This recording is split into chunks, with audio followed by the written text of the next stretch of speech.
A maskless Novak Djokovic, pictured at events the day after his lawyers say he tested positive for COVID-19. The world number one was seen hugging children at a tennis centre in his native Serbia and spoke at an event for his foundation.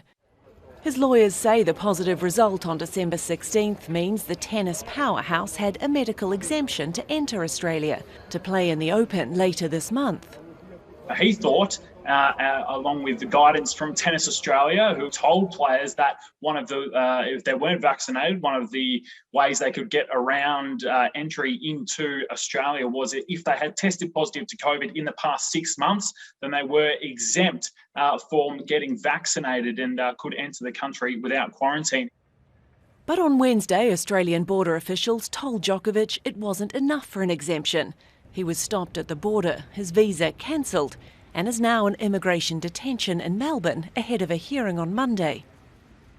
Let him go! He's not a criminal! Protesters have gathered outside the hotel, pledging their support for the 34-year-old athlete. The longer it goes on, it's more and more embarrassing for Australia, which is supposed to be the home of the free, and we're not.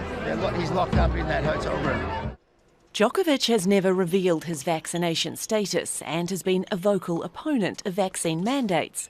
The visa controversies led to a sporting and diplomatic dispute, with Serbia accusing Australia of treating Djokovic like a prisoner.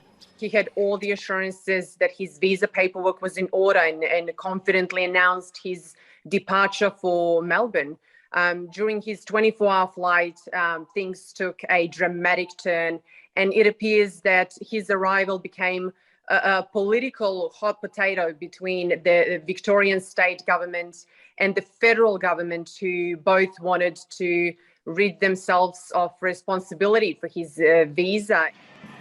Djokovic isn't the only athlete who's been caught up. Czech player Renata Vorokova was detained in the same hotel. She left the country after her visa was also revoked, following issues with her medical exemption. Djokovic had travelled to Australia seeking to win his record-breaking 21st Grand Slam singles title.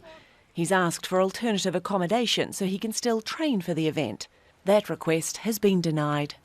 Alexia O'Brien, Al Jazeera.